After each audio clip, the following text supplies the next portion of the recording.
कक्षा 9 विषय संस्कृत पंचमः पाठः सुभाषित वैभवः सुभाषितोनी समृद्धि। આ વિડિયો દ્વારા આપણે નીચેના મુદ્દાઓ શીખીશું. 1. પ્રસ્તાવના, જેમાંથી અગત્યના પ્રશ્નો પૂછાઈ શકે તેવા મુદ્દાઓ. સંસ્કૃત ઉચ્ચારણ તમે સ્પષ્ટ રીતે કરી શકશો. સંસ્કૃત કઠિન શબ્દોના ગુજરાતી અર્થ આપી શકશો. પાઠના પ્રશ્નોના જવાબ આપી શકશો. કેટલાક વ્યાકરણના મુદ્દાઓને સમજી શકશો. પાઠનો અનુવાદ કરી શકશો. સંપૂર્ણ શ્લોકનો લેખિત અનુવાદ જોઈશું અને પાઠના અંતે આપેલા સ્વાધ્યાયના બધા જ પ્રશ્નોના ઉત્તર લેખિત સ્વરૂપે અંતમાં આપણે જોઈશું.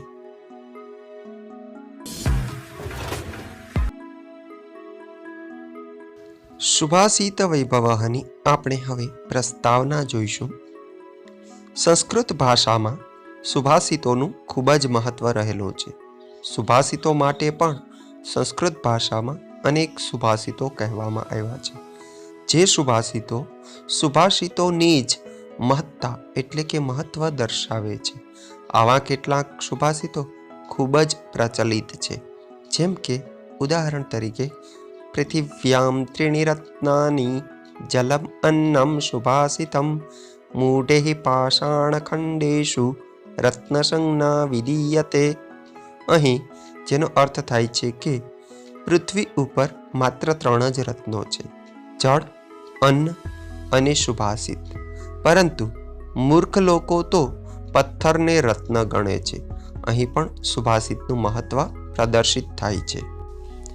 આવા અનેક સુભાષિતો સંસ્કૃત ભાષામાં જોવા મળે છે. સુભાષિત શબ્દનો અર્થ થાય છે સુષ્ઠુ ભાષયતિ ઇતિ સુભાષિત, જેમાં સુષ્ઠુનો અર્થ થાય છે સારું અને ભાષયતિનો અર્થ થાય છે કહેવું. ભાષ એટલે કે કહેવું, અર્થાત કે જે સારું કહે છે તે સુભાષિત. સુભાષિતની પરંપરા પ્રાચીન કાળથી જ સંસ્કૃતમાં રહેલી છે. જે સંસ્કૃત ભાષામાં મોટા કાવ્યોને મહાકાવ્ય તથા નાના કાવ્યોને મુક્તક કહેવામાં આવે છે, તેમજ અહીં શ્લોકો સુભાષિત સ્વરૂપે પ્રચલિત છે. સરળ, સચોટ, સ્પષ્ટ અને લાલિત્યપૂર્ણ જીવનના બોધ આપવાનું કાર્ય સુભાષિત કરે છે. અહીં પણ આવા જ કેટલાક સુભાષિતો આજે આપણે ભણવાના છે. અહીં સુભાષિત પોતે જ કોઈ એક બાબતને વિશેષ રીતે દર્શાવતું હોય છે. સુભાષિત એ જેમ નાના બાળકને કડવી દવા મધ સાથે પીવડાવવામાં આવે છે, તેમ જીવનના કડવા બોધને મીઠાશથી માણસના જીવનમાં ઉતારવાનું કાર્ય કરે છે. અહીં પણ આપવામાં આવેલા 8 સુભાષિતો પોતપોતાની રીતે અલગ અલગ વિષયોની મહત્તા દર્શાવે છે. જેમાં પહેલા સુભાષિતમાં પાઠકના એટલે કે વાંચનારના ગુણો દર્શાવવામાં આવ્યા છે, જ્યારે બીજા સુભાષિતમાં ચલાયમાન જગતમાં બધું જ નાશવંત છે, માત્ર મેળવેલી નામના અર્થાત કે કીર્તિ કાયમી સ્થિર રહે છે એવું દર્શાવ્યું છે. જ્યારે ત્રીજા સુભાષિતની અંદર દરેક જીવો પોતાની પ્રકૃતિ પ્રમાણેની ઈચ્છા રાખનારા હોય છે તેવું સમજાવ્યું છે. ચોથા સુભાષિતમાં દરેક પ્રાણીઓ પોતાના દ્રષ્ટિકોણથી કોઈ પણ વસ્તુની પરીક્ષા કરતા હોય છે એમ સમજાવાયું છે. પાંચમા સુભાષિતની અંદર જરૂરિયાતમંદ લોકોને તેની જરૂરિયાત પ્રમાણેનું આપવું જોઈએ એવું દર્શાવવામાં આવ્યું છે. છઠ્ઠા સુભાષિતમાં લોભ એ બધા જ પાપનું કારણ છે એવું સમજાવ્યું છે. જ્યારે સાતમા સુભાષિતમાં દુર્જન માણસના ગુણોની વાત કરવામાં આવી છે અને અંતિમ એટલે કે 8મા સુભાષિતમાં સજ્જન માણસના લક્ષણો દર્શાવવામાં આવ્યા છે. દરેક સુભાષિતો અલગ અલગ વિભક્તિના હોવાથી સુભાષિતોની સાથે સાથે અહીં વિભક્તિઓનો પણ ખ્યાલ આવે છે.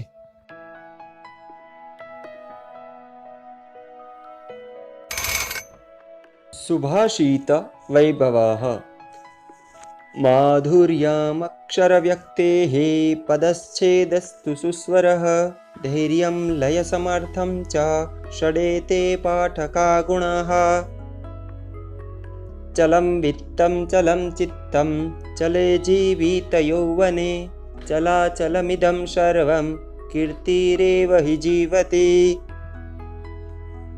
मक्षिकाः व्रणमिच्छन्ति धनमिच्छन्ति पार्थिवाः नीचाः कलहमिच्छन्ति शान्तिमिच्छन्ति साधवः गावो गन्धेन पश्यन्ति वैदेः पश्यन्ति ब्राह्मणाः चारैः पश्यन्ति राजानश्चक्षुर्भ्याम् इतरे जनाः दरिद्र्याय धनं देयं ज्ञानं देयं जडाय च पिपासिताय पानीयं क्षुधिताय च भोजनम् लोभात् क्रोधः प्रभवति लोभात् कामः प्रजायते लोभान्मोहश्च नाशश्च लोभः पापस्य कारणम् तक्षकस्य विषं दन्ते मक्षिकायाश्च मस्तके वृश्चिकस्य विषं पुच्छे सर्वाङ्गे दुर्जनस्य तत् उत्सवे व्यसने चैव दुर्भिक्षे शत्रुविप्लवे राजद्वारे श्मशाने च यस्तिष्ठति स बान्धवः। મિત્રો, આપણે સુંદર મજાના શ્લોકોનું ગાન કર્યું. હવે શ્લોકો સમજતા પહેલા શ્લોકોમાં આવતા કેટલાક કઠિન શબ્દોના અર્થ જોઈશું. શબ્દાર્થ: સુભાષિત વૈભવ, સુભાષિતોની સમૃદ્ધિ. માધુર્યમ મધુરતા, મીઠાશ. અક્ષર વ્યક્તિ, અક્ષરોની અભિવ્યક્તિ. પદચ્છેદ, પદોનું ભાજન. સુસ્વર, સારો સ્વર. ધૈર્યમ, ધીરજ. લય સમર્થમ, લયમાં સમર્થતા, તાલમેલ. ષડે તે, આ છ. પાઠકા, પઠન કે વાંચન કરનાર. ચલમ, ચલાયમાન. વિત્તમ, ધન પૈસા. ચિત્તમ, મન. જીવિત યૌવને, જીવન અને યૌવનમાં. કીર્તિ, પ્રસિદ્ધિ, નામના. હિ, ખરેખર. મક્ષિકા, માખી. ઈચ્છંતી, ઈચ્છે છે. વ્રણમ, ઘાવ અથવા જખમ. પાર્થિવાહ, રાજા. નીચાહ, નીચ, હલકા, નિમ્ન. કલહમ, ક્લેશ, ઝઘડો. સાધવ, સજ્જન લોકો. ગાવું, ગાય. ગંધેન, ગંધ વડે. વૈદેહી, વેદ વડે. ચારૈહી, ગુપ્તચર, જાસૂસ વડે. ચક્ષુ, આંખ. ઇતરે, અન્ય. દરિદ્રાય, ગરીબને. દેયમ, આપવું જોઈએ. જડાય, અજ્ઞાનીને. પિપાસિતાય, તરસ્યાને. ક્ષુધિતાય, ભૂખ્યાને. લોભાત ક્રોધ, લોભથી ક્રોધ. પ્રભવતી, ઉત્પન્ન થાય છે. પ્રજાયતે, જન્મે છે. તક્ષકસ્ય, સર્પના. વિષમ, ઝેર. દંતે, દાંતમાં. મક્ષિકાયા, માખીના. મસ્તકે, માથામાં. વૃશ્ચિકસ્ય, વીંછીની. સર્વાંગે, બધા જ અંગોમાં. ઉત્સવે, પ્રસંગના સમયે. વ્યસને, મુશ્કેલીમાં. દુર્ભિક્ષે, દુષ્કાળમાં. શત્રુ વિપ્લવે, શત્રુ સાથેની લડાઈમાં. રાજદ્વારી, રાજાના દરબારમાં. સ્મશાને, સ્મશાનમાં. યસ્તિષ્ઠતિ, જે ઊભો રહે છે. બાંધવઃ, સ્વજન.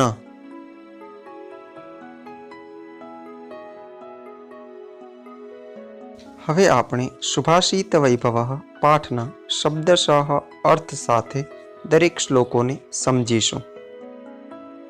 પ્રથમ શ્લોક. માધુર્યમ અક્ષર વ્યક્તિ પદચ્છેદસ્તુ સુસ્વર ધૈર્યમ લય સમર્થમ ચ ષડેતે પાઠકા ગુણા. શબ્દશઃ સમજીએ તો માધુર્યમ એટલે કે મધુરતા, ત્યાં સંધિ છે માધુર્યમ વત્તા અક્ષર વ્યક્તિ. અક્ષર એટલે કે એક એક અક્ષરોની યોગ્ય અભિવ્યક્તિ, સ્પષ્ટ ઉચ્ચારણ જેને આપણે કહીએ છીએ તે. પછીનો શબ્દ છે પદશ્છેદસ્તુ. ત્યાં પણ સંધિ છે પદઃ વત્તા છેદઃ વત્તા તુ. પદઃ એટલે કે પદ, ભાગ, શબ્દનો એક ભાગ. છેદ એટલે કે ટુકડો. શબ્દોને યોગ્ય રીતે વિભાજિત કરવા.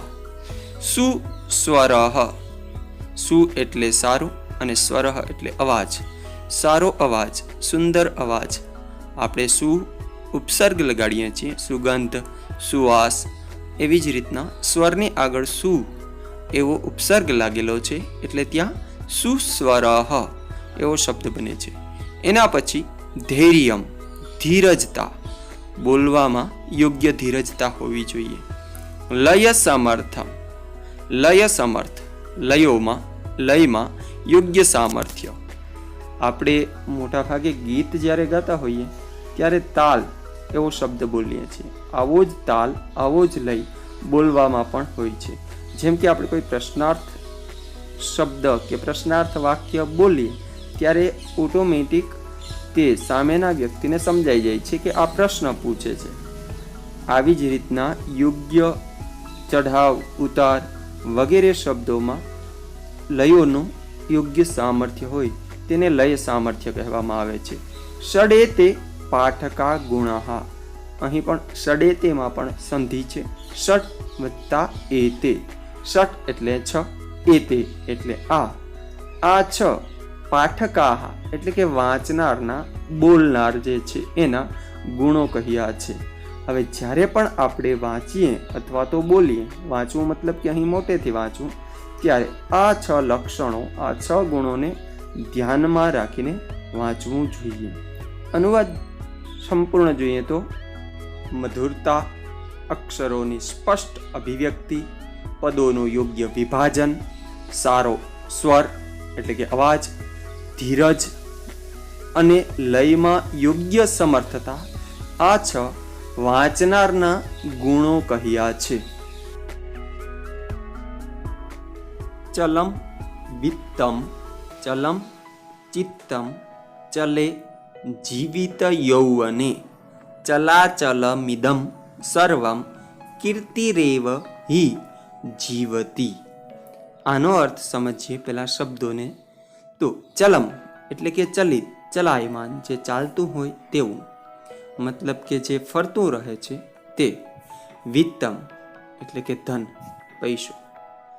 પૈસા આવે છે, જાય છે એટલે તે ચાલતા રહે છે, કોઈ એક જગ્યાએ સ્થિર રહેતા નથી.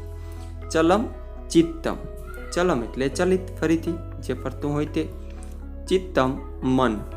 માણસનું મન પણ એક જગ્યાએ સ્થિર રહેતું નથી, તે પણ ફરતું રહે છે. થોડી વાર આ વિચારો કરે છે, વળી પાછા વિચારોને બદલીને બીજા વિચારો કરે છે. ચલે જીવિત યૌવને. ચલે એટલે કે ચલિત, ચલાયમાન. જીવિત યૌવન.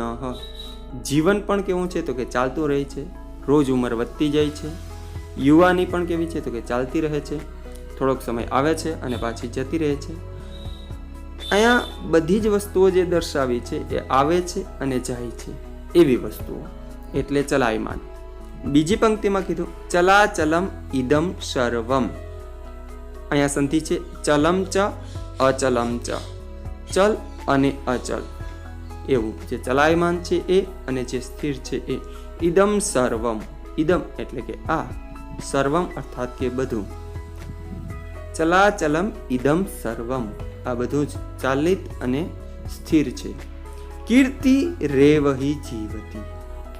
અહીં કીર્તિ રેવ શબ્દમાં પણ ફરીથી સંધિ છે. કીર્તિ વત્તા એવ બરાબર કીર્તિ એવ.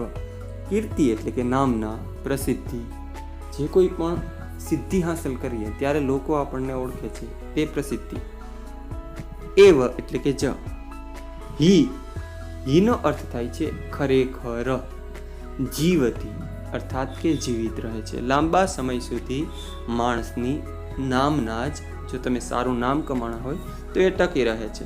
જેમ કે મહાત્મા ગાંધીજીને આજે પણ આપણે યાદ કરીએ છીએ, દાનવીર કર્ણને આજે પણ યાદ કરીએ છીએ. કેમ? તો કે એમણે એ પ્રસિદ્ધિ હાંસલ કરેલી હતી. અહીં પણ આ સંપૂર્ણ ચલાયમાન જગતમાં બધું જ નાશવંત છે, કીર્તિ કાયમી સ્થિર રહે છે. સંપૂર્ણ અર્થ જોઈએ તો પૈસા ચંચળ છે, મન પણ ચંચળ છે, જીવન અને યૌવન પણ ચંચળ છે. આ બધા જ ચલ અને અચલ વચ્ચે કીર્તિ લાંબા સમય સુધી કાયમી સ્થિર રહે છે. ત્રીજો શ્લોક, મક્ષિકાઃ વ્રણમિચ્છન્તિ ધનમિચ્છન્તિ પાર્થિવાઃ નીચાઃ કલહમિચ્છન્તિ શાંતિમિચ્છન્તિ સાધવઃ. મક્ષિકાઃ અર્થાત કે માખી, વ્રણમિચ્છન્તિ અહીં સંધિ છે, વ્રણમ પ્લસ ઇચ્છન્તિ. વ્રણમ એટલે કે ઘાવ, જખમ. ઇચ્છન્તિ એટલે કે ઈચ્છે છે. માખી છે એ શું ઈચ્છા રાખે? તો કે માણસના શરીરમાં ક્યાંક લાગેલો ઘાવ હોય. આખું શરીર સ્વચ્છ હોવા છતાં પણ માખી છે એ જ્યાં લાગેલું હશે, વાગ્યું હશે, તે ઘાવ ઉપર આવીને બેસે છે. એટલે કે એની ઈચ્છા એવી હોય છે કે એવું કંઈક મળે. ધનમ ઇચ્છન્તિ પાર્થિવાહ. અહીં પણ સંધિ છે, ધનમ વત્તા ઇચ્છન્તિ. પાર્થિવાહ એટલે કે રાજા. રાજાઓ શું ઈચ્છા રાખે છે? તો કે ધનમ ઇચ્છન્તિ. રાજાને શેની જરૂર હોય? પૈસાની. ઘણા બધા રાજ્યો પર વિજય મેળવી લે, પોતાના રાજ્યનો વિસ્તાર કરે, અઢળક ધન સંપત્તિ ક્યાંકથી આવે, એવી જ ઈચ્છા રાજા રાખતા હોય છે. પછીનો શબ્દ છે નીચાહા. નીચ કક્ષાના લોકો, નિમ્ન કક્ષાના લોકો અર્થાત કે નબળા વિચારોવાળા લોકો શેની ઈચ્છા રાખે છે? તો કે કલહમ ઇચ્છન્તિ. કલહમ વત્તા ઇચ્છન્તિ. અહીં પણ સંધિ થાય છે. નીચ કક્ષાના લોકો પણ ક્લેશની, કલહ એટલે ક્લેશ, ઝઘડાની ઈચ્છા રાખે છે કે ક્યાંક ઝઘડો થાય, એમાં એને મજા આવે. પરંતુ સાધવઃ, છેલ્લો શબ્દ છે સાધવઃ, શાંતિમ ઇચ્છન્તિ. અહીં પણ સંધિ છે, શાંતિમ વત્તા ઇચ્છન્તિ. સાધુ સજ્જન લોકો છે એ શાંતિની ઈચ્છા રાખે છે. સાધવ શબ્દનો અર્થ થાય છે સજ્જન. સજ્જન લોકો હંમેશા શાંતિ પ્રિય હોય છે, તે ઝઘડામાં પડતા નથી હોતા. સંપૂર્ણ શ્લોકનો અર્થ જોઈએ તો માખી ઘાવની એટલે કે જખમની ઈચ્છા રાખે છે, રાજા ધનની ઈચ્છા રાખે છે, નિમ્ન કક્ષાના લોકો ક્લેશ ઝઘડો કરવાની ઈચ્છા રાખે છે, જ્યારે સજ્જન લોકો હંમેશા શાંતિ ઈચ્છતા હોય છે. અહીં સજ્જન લોકોનું મહત્વ દર્શાવવામાં આવ્યું છે. ચોથો શ્લોક જોઈએ તો ગાવો ગંધેન પશ્યંતિ વેદેઃ પશ્યંતિ બ્રાહ્મણાઃ ચારૈઃ પશ્યંતિ રાજાનસ ચક્ષુર્ભ્યામ ઇતરે જનાઃ. ગાવો ગંધેન પશ્યંતિ. ગાવો એ ગાવા શબ્દનું બહુવચન છે. ગાવો એટલે કે ગાયો. ગંધમ એટલે સુગંધ અથવા દુર્ગંધ, ગંધ. ગંધેન તૃતીયા વિભક્તિ. ગંધેન અર્થાત કે ગંધ વડે, થી થકી વડે આવે છે તૃતીયા વિભક્તિમાં. પશ્યંતિ, પશ ધાતુનું બહુવચન છે પશ્યંતિ, જોવું. અહીં પણ બહુવચન જુએ છે. ગાયો જે છે એ ગંધ વડે જુએ છે. અર્થાત કે કોઈ પણ વસ્તુ પહેલાં ગાય સૂંઘે છે અને પછી તેને ખાય છે, તો એણે ગંધથી એની પરીક્ષા કરી, પારખું. અહીંયા જોવું એટલે કે પરીક્ષા કરવી, નિરીક્ષણ કરવું એવો અર્થ થાય છે. બીજો પદ છે વેદેઃ પશ્યંતિ બ્રાહ્મણાઃ. વેદેઃ, વેદ શબ્દનું બહુવચન વેદેઃ, તૃતીયા વિભક્તિ વેદો વડે. પશ્યંતિ એટલે ફરીથી જુએ છે, બહુવચન જ. બ્રાહ્મણાઃ, બ્રાહ્મણ શબ્દનું બહુવચન છે. બ્રાહ્મણો છે એ વેદ વડે જુએ છે, અર્થાત કે કોઈ પણ સત્ય કે અસત્યનું નિરીક્ષણ બ્રાહ્મણ છે તે વેદો વડે કરતા હોય છે. વેદોમાં શું સત્ય કહ્યું છે, શું અસત્ય કહ્યું છે, તેના આધારે તે તેને સત્ય કે અસત્યનો ભેદ પારખે છે. ત્રીજું પદ છે ચારૈઃ પશ્યંતિ રાજાનઃ. ચાર એટલે નોકર, ગુપ્તચર કે જાસૂસ. ચારૈઃ તૃતીયા વિભક્તિ બહુવચન. નોકરો વડે, જાસૂસો વડે, ગુપ્તચરો વડે પશ્યંતી અર્થાત કે જુએ છે. કોણ? તો કે રાજાનઃ, રાજાઓ. રાજ્ઞ શબ્દનું બહુવચન છે રાજન. હવે રાજસુરભ્યામ ઈતરે, ત્યાં સંધિ છે રાજાનઃ પ્લસ ચક્ષુર્ભ્યામ પ્લસ ઈતરે. એક એક શબ્દને જોઈએ તો રાજન શબ્દ આગળ જોઈ લીધો. ચક્ષુઃ એટલે આંખ, ચક્ષુર્ભ્યામ તૃતીયા વિભક્તિ આંખો વડે, ઈતરે અન્ય બીજા, સામાન્ય, જનાહા એટલે લોકો. જન શબ્દ જનઃ એક વચન છે, એનું બહુવચન છે જનાહા. સામાન્ય લોકો છે એ આંખો વડે જુએ છે. તો દરેક લોકો કોઈ પણ વસ્તુનું સત્ય કે અસત્યનું પરિમાણ અર્થાત કે તેનું પ્રમાણ કોના આધારે નક્કી કરે છે? તો કે આવી રીતના અલગ અલગ વસ્તુથી તેની પરીક્ષાઓ કરે છે. શબ્દશઃ તેનો અર્થ જોઈએ તો ગાય ગંધ વડે જુએ છે, બ્રાહ્મણો વેદો વડે જુએ છે, રાજા તેના ગુપ્તચર અર્થાત કે જાસૂસ વડે જુએ છે, જ્યારે અન્ય સામાન્ય લોકો છે એ આંખો વડે જુએ છે. પાંચમો શ્લોક. દરિદ્ર્યાય ધનમ દેયમ જ્ઞાનમ દેયમ જડાય ચ પિપાસિતાય પાનીયમ ક્ષુધિતાય ચ ભોજનમ. પેલો શબ્દ છે દરિદ્ર્યાય. દરિદ્ર એટલે ગરીબ, ચતુર્થી વિભક્તિ છે. દરિદ્રાય, દરિદ્રાય શબ્દ છે એ ચતુર્થી વિભક્તિનો છે.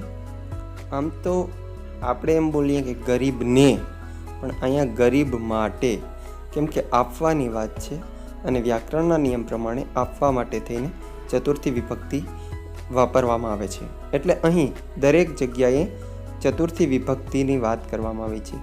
દરિદ્ર એટલે ગરીબ, ગરીબ માટે ધનમ દેયમ ધન આપવું જોઈએ. જ્ઞાનમ દેયમ જડાય ચ, જ્ઞાનમ એટલે કે જ્ઞાન, દેયમ એટલે કે આપવું જોઈએ, જડાય જડ શબ્દ મૂર્ખ શબ્દ અથવા તો અજ્ઞાની શબ્દ માટે વપરાય છે. એની પણ ચતુર્થી વિભક્તિ છે. આપણે આગળ સમજાય એમ જડાય ચતુર્થી. અજ્ઞાની માણસને જ્ઞાન આપવું જોઈએ. ચ એટલે અને, ગરીબ માણસને ધન આપવું જોઈએ અને અજ્ઞાની માણસને જ્ઞાન આપવું જોઈએ. પિપાસિતાય, પિપાસા શબ્દ છે તરસ.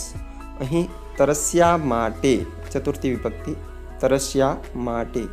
પાનીયમ પાણી, જલમ પાનીયમ તરસ્યા માટે પાણી આપવું જોઈએ.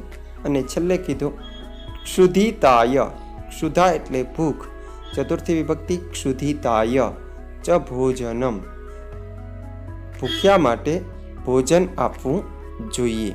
સંપૂર્ણ શ્લોકનો અર્થ સમજીએ તો ગરીબને ધન એટલે કે પૈસા આપવા જોઈએ, મૂર્ખને એટલે કે જડ માણસને જ્ઞાન આપવું જોઈએ, તરસ્યા માણસને પાણી આપવું જોઈએ અને જે ભૂખ્યો માણસ છે એને ભોજન આપવું જોઈએ. આ શ્લોક એવું સમજાવે છે કે જે વ્યક્તિને જે વસ્તુની જરૂરિયાત હોય તે વ્યક્તિને તે વસ્તુ આપવી જોઈએ. છઠ્ઠો શ્લોક સમજીએ તો લોભાત ક્રોધઃ પ્રભવતી લોભાત કામઃ પ્રજાયતે લોભાન મોહશ્ચ નાશશ્ચ લોભઃ પાપસ્ય કારણમ. અહીં સંધિ છે પહેલા શબ્દમાં લોભાત વત્તા ક્રોધઃ. લોભાત શબ્દ છે એ લોભ શબ્દની પંચમી વિભક્તિ થાય છે. લોભાત એટલે કે લોભથી, લોભ વડે. ક્રોધઃ ક્રોધ. પ્રભવતી એટલે કે ઉદ્ભવે છે, ઉત્પન્ન થાય છે. પાછો શબ્દ છે લોભાત કામઃ, ત્યાં પણ સંધિ છે લોભાત વત્તા કામઃ. લોભાત પંચમી વિભક્તિ છે, લોભથી. કામઃ અર્થાત કે ઈચ્છાઓ. પ્રજાયતે જન્મે છે. જ્યારે માણસ વધારે લોભ કરે ત્યારે તેને કેટલીક ઈચ્છાઓ જન્મે છે. આ મેળવી લઉં, પેલું મેળવી લઉં, પૈસા મેળવી લઉં. એના પછીના પદમાં લોભાન મોહશ્ચ નાશશ્ચ, અહીં પણ સંધિ છે લોભાત મોહ ચ લોભાત લોભથી મોહ એટલે કે મોહ ઉત્પન્ન થાય છે. લોભ જેમ જેમ વધતો જાય એમ દરેક વસ્તુ પ્રત્યે માણસનો મોહ વધે છે. અને ચ એટલે કે અને નાસહ ચ લોભથી મનુષ્યનો નાશ પણ થાય છે. નાસશ્ચમાં પણ સંધિ છે, નાસહ વત્તા ચ. છેલ્લું પદ છે લોભ પાપસ્ય કારણમ. લોભ એટલે કે લોભ, પાપસ્ય છઠ્ઠી વિભક્તિ છે એમાં, પાપનું કારણમ એટલે કે કારણ છે. લોભ છે એ બધા જ પાપોનું મુખ્ય કારણ છે. જ્યારે માણસના જીવનમાં લોભ વૃત્તિ વધતી જાય તેમ એક પછી એક દૂષણો આવતા જાય છે. હવે આપણે સંપૂર્ણ અર્થ જોઈએ તો લોભથી ક્રોધ ઉત્પન્ન થાય છે. લોભથી કામના અર્થાત કે ઈચ્છાઓ ઉત્પન્ન થાય છે, જન્મે છે. લોભથી મોહ ઉત્પન્ન થાય છે અને અંતે લોભથી મનુષ્યનો સંપૂર્ણ વિનાશ થાય છે. લોભ એ પાપનું કારણ છે. 7મો શ્લોક જોઈએ તો તક્ષકસ્ય વિષમ દંતે મક્ષિકાયાશ્ચ મસ્તકે વૃશ્ચિકસ્ય વિષમ પુચ્છે સર્વાંગી દુર્જનસ્ય તત. પદ જોઈએ તો તક્ષકસ્ય વિષમ દંતે. તક્ષક અર્થાત કે સર્પ, અકારાંત પુલ્લિંગ, એની છઠ્ઠી વિભક્તિ એકવચન તક્ષકસ્ય. વિષમ એટલે કે ઝેર. દંતે દંત એટલે કે દાંત. દંતે એ એની સપ્તમી વિભક્તિ એકવચન છે, દાંતમાં. સાપને દાંતમાં ઝેર હોય છે. મક્ષિકાયા વત્તા ચ એવી સંધિ બને છે મક્ષિકાયાશ્ચ ની અંદર. મક્ષિકા એટલે માખી, તેની છઠ્ઠી વિભક્તિ એકવચન મક્ષિકાયા. ચ એટલે કે અને. મસ્તકે સપ્તમી વિભક્તિ મસ્તકની. મસ્તક એટલે કે માથું, માથામાં. સાપને દાંતમાં ઝેર હોય છે. માખીના અહીં માખી એટલે કે મધુમાખી, એના માથામાં ઝેર હોય છે. વૃશ્ચિકસ્ય વૃશ્ચિક એટલે વીંછી, છઠ્ઠી વિભક્તિ એકવચન વૃશ્ચિકસ્ય. વિષમ એટલે ઝેર, પુચ્છે પૂંછડીમાં, એ પણ સપ્તમી વિભક્તિ છે પુચ્છમ શબ્દની. સર્વાંગે બધા જ અંગોમાં, સર્વાંગ શબ્દની સપ્તમી વિભક્તિ સર્વાંગે. દુર્જનસ્ય દુર્જન શબ્દની છઠ્ઠી વિભક્તિ દુર્જનસ્ય. ખરાબ માણસના બધા જ અંગોમાં, તત એટલે કે તે ઝેર હોય છે એવું કહેવા માંગે છે. તો વીંછીની પૂંછડીમાં અને દુર્જન માણસના બધા જ અંગોમાં ઝેર હોય છે. સંપૂર્ણ શ્લોકનો અર્થ જોઈએ તો સાપને દાંતમાં ઝેર હોય છે, માખીના માથામાં ઝેર હોય છે, વીંછીની પૂંછડીમાં ઝેર હોય છે. આ બધા જ જીવજંતુઓ ઝેરી છે, એને એક એક જગ્યાએ ઝેર કહેવામાં આવ્યું છે.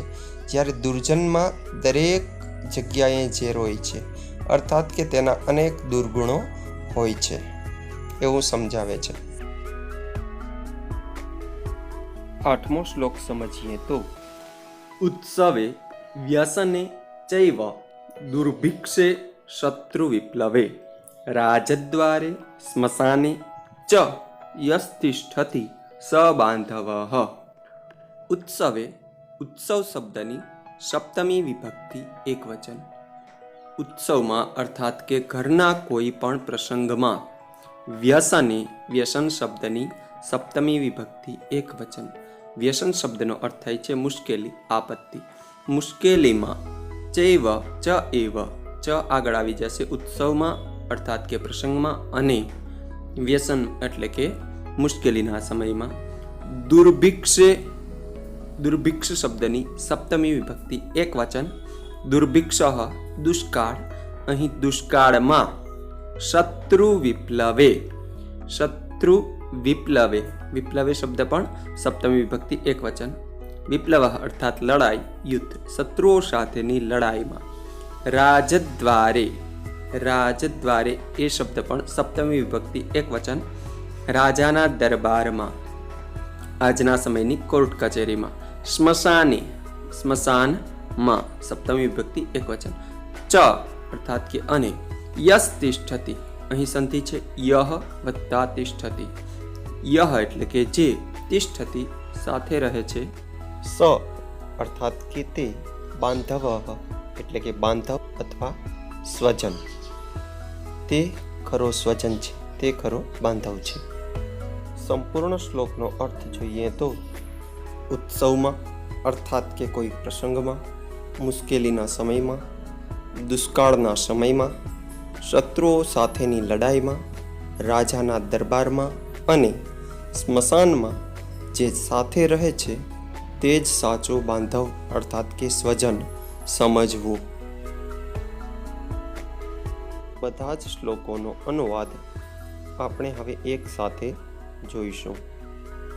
પહેલા શ્લોકનો અર્થ મધુરતા, અક્ષરોની સ્પષ્ટ અભિવ્યક્તિ, પદોનું યોગ્ય વિભાજન, સારો સ્વર, ધીરજ અને લયમાં યોગ્ય સમર્થતા આ 6 વાચકના અર્થાત કે વાંચનારના ગુણો કહ્યા છે. બીજા શ્લોકનો અર્થ પૈસા ચંચળ છે, મન પણ ચંચળ છે, જીવન અને યૌવન પણ ચંચળ છે. આ બધા ચલ અને અચલ વચ્ચે કીર્તિ લાંબા સમય સુધી સ્થિર રહે છે. ત્રીજા શ્લોકનો અર્થ માખી ઘાવની ઈચ્છા રાખે છે, રાજા ધનની ઈચ્છા રાખે છે, નિમ્ન કક્ષાના લોકો ક્લેશ એટલે કે ઝઘડો કરવાની ઈચ્છા રાખે છે, જ્યારે સજ્જન લોકો હંમેશા શાંતિ ઈચ્છતા હોય છે. ચોથો શ્લોક ગાય ગંધ વડે જુએ છે, બ્રાહ્મણો વેદ વડે જુએ છે, રાજા તેના ગુપ્તચર અર્થાત કે જાસૂસ વડે જુએ છે, જ્યારે અન્ય લોકો આંખો વડે જોતા હોય છે. પાંચમો શ્લોક ગરીબને ધન અર્થાત કે પૈસા આપવા જોઈએ, મૂર્ખ એટલે કે જડ અથવા અજ્ઞાનીને જ્ઞાન આપવું જોઈએ, તરસ્યાને પાણી આપવું જોઈએ અને ભૂખ્યાને ભોજન આપવું જોઈએ. અર્થાત કે જે લોકોને જે વસ્તુની જરૂરિયાત છે તે પ્રમાણેનું તેને આપવું જોઈએ એવું અહીં સમજાવ્યું છે.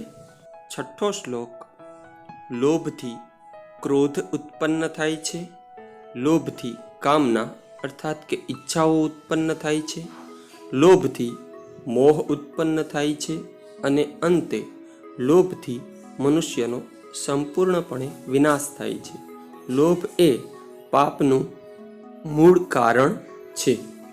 સાતમો શ્લોક જોઈએ તો સર્પને દાંતમાં ઝેર હોય છે, માખી અર્થાત કે મધમાખીના માથામાં ઝેર હોય છે, વીંછીની પૂંછડીમાં ઝેર હોય છે, જ્યારે દુર્જન માણસના બધા જ અંગોમાં ઝેર હોય છે. એટલે કે દુર્જન માણસ કોઈને કોઈ રીતે સામેના વ્યક્તિનું હંમેશા ખરાબ જ ઈચ્છતો હોય છે. આઠમા શ્લોકનો અર્થ જોઈએ તો ઉત્સવમાં અર્થાત કે કોઈ પણ પ્રસંગમાં, મુશ્કેલીના સમયમાં, દુષ્કાળના સમયમાં, શત્રુઓ સાથેની લડાઈમાં, રાજાના દરબારમાં અને સ્મશાનમાં જે સાથે રહે છે અર્થાત કે જે સાથ આપે છે તેને જ સાચો બાંધવ સ્વજન સમજવો જોઈએ. હવે પાઠના અંતે આપણે સંપૂર્ણ સ્વાધ્યાયના પ્રશ્નો અને તેના ઉત્તરો જોઈશું. પ્રથમ પ્રશ્ન છે વિકલ્પેભ્યઃ સમુચિતમ ઉત્તરમ ચિત્વા લિખત. વિકલ્પોમાંથી યોગ્ય ઉત્તર પસંદ કરીને લખો. પહેલો પ્રશ્ન છે ચલાચલે સંસારે કિમ નિશ્ચલમ. એનો જવાબ આવે છે ખ કીર્તિ. બીજો પ્રશ્ન કે શાંતિમ ઈચ્છન્તિ. એના જવાબમાં ગ સાધવઃ. ત્રીજો પ્રશ્ન છે રાજાનઃ કૈહિ પશ્યન્તિ. એનો જવાબ આવે છે ગ ચારૈહિ. ચોથો પ્રશ્ન છે પાપસ્ય કારણમ કિમ. એના જવાબમાં પણ ગ લોભઃ પાપસ્ય કારણમ. પાંચમો પ્રશ્ન છે તક્ષકસ્ય વિષમ કુત્ર ભવતિ. એમાં જવાબ આવે છે ઘ દંતે. તક્ષકસ્ય વિષમ દંતે. પ્રશ્ન 2. એક વાક્યેન સંસ્કૃત ભાષયા ઉત્તરત. એક વાક્યમાં સંસ્કૃત ભાષામાં જવાબ આપો. એમાં પહેલો પ્રશ્ન છે જડાય કિમ દેયમ. જડાય જ્ઞાનમ દેયમ. બીજો પ્રશ્ન છે લોભાત કિમ પ્રભવતિ. લોભાત ક્રોધઃ પ્રભવતિ. ત્રીજો પ્રશ્ન છે વૃશ્ચિકસ્ય વિષમ કુત્ર ભવતિ. એનો જવાબ છે વૃશ્ચિકસ્ય વિષમ પુચ્છે ભવતિ. પ્રશ્ન 3. ઉદાહરણાનુસારમ શબ્દરૂપાણામ પરિચયમ કારયત. ઉદાહરણ અનુસાર એટલે કે ઉદાહરણ પ્રમાણે શબ્દરૂપાણામ. હવે જ્યાં પણ શબ્દરૂપ એવો શબ્દ સંભળાય ત્યારે વિભક્તિ દ્વારા એનો પરિચય આપવાનો થાય. પરિચયમ કારયત, પરિચય કરાવો. એક ઉદાહરણ આપેલું છે તે પ્રમાણે દરેક શબ્દોની વિભક્તિ ઓળખાવી અને તેનો સંપૂર્ણ પરિચય આપવાનો છે. તેનો કારણ, તેનું વચન, તેનો લિંગ વગેરે પરિચય આપણે જોઈશું.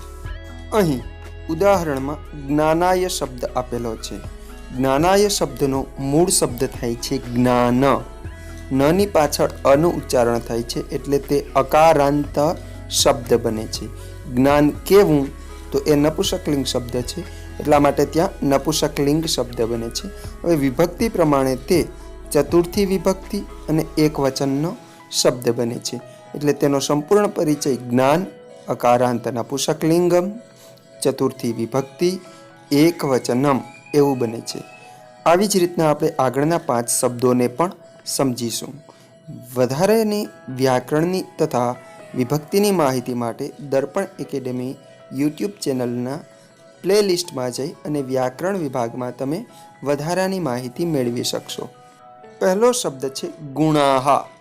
એનો મૂળ શબ્દ બને છે ગુણ. એ અકારાંત શબ્દ છે. લિંગ છે એનો પુલ્લિંગ, પ્રથમા વિભક્તિ છે અને બહુવચનમ છે. બીજો શબ્દ છે મક્ષિકા. મક્ષિકાનો શબ્દ બને છે મક્ષિકા. એ આકારાંત છે, સ્ત્રીલિંગ શબ્દ છે અને આકારાંત સ્ત્રીલિંગ પ્રમાણે પ્રથમા એક વચનમ બને છે. દરિદ્ર્યાય. એનો મૂળ શબ્દ બને છે દરિદ્ર. દરિદ્રની અંતે અ આવ્યો એટલે અકારાંત. ગરીબ કેવો તો કે ગરીબ એટલે પુલ્લિંગ શબ્દ છે. દરિદ્રાય એ ચતુર્થી વિભક્તિ એક વચનનો છે.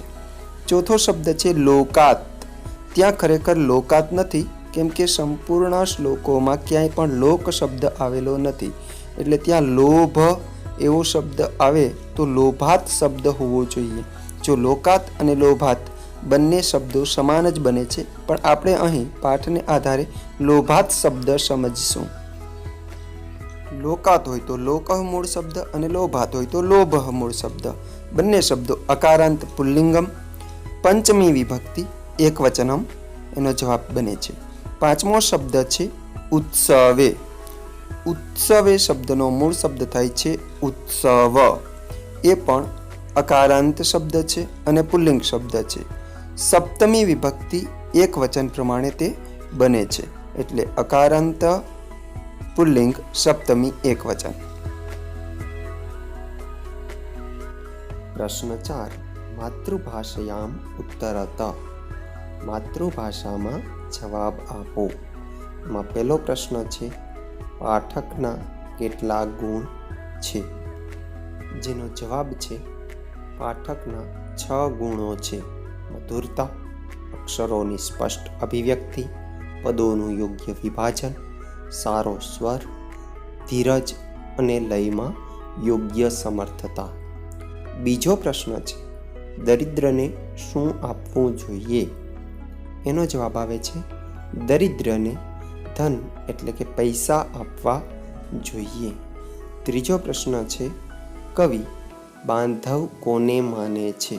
જેનો જવાબ આવે છે કવિ જે વ્યક્તિ ઉત્સવમાં અર્થાત કે કોઈ પ્રસંગે, મુશ્કેલીના સમયે, દુષ્કાળના સમયમાં, શત્રુઓ સાથેની લડાઈમાં, રાજાના દરબારમાં અને સ્મશાનમાં સાથે રહે છે તેને જ સાચો બાંધવ માને છે. 5મો પ્રશ્ન છે સંધિ વિચ્છેદમ કુરુત. સંધિ વિચ્છેદ કરો અર્થાત કે સંધિ છોડો. જેમાં પહેલો શબ્દ છે ચલાચલમિદમ, જેમાં ચલ વત્તા અચલમ વત્તા ઇદમ. બીજો શબ્દ છે વ્રણમિચ્છન્તિ, જેનો જવાબ આવે છે વ્રણમ વત્તા ઇચ્છન્તિ. ત્રીજો પ્રશ્ન છે પદચ્છેદસ્તુ, પદઃ વત્તા છેદઃ વત્તા તુ. એવી રીતના એની સંધિ છૂટી પડે છે.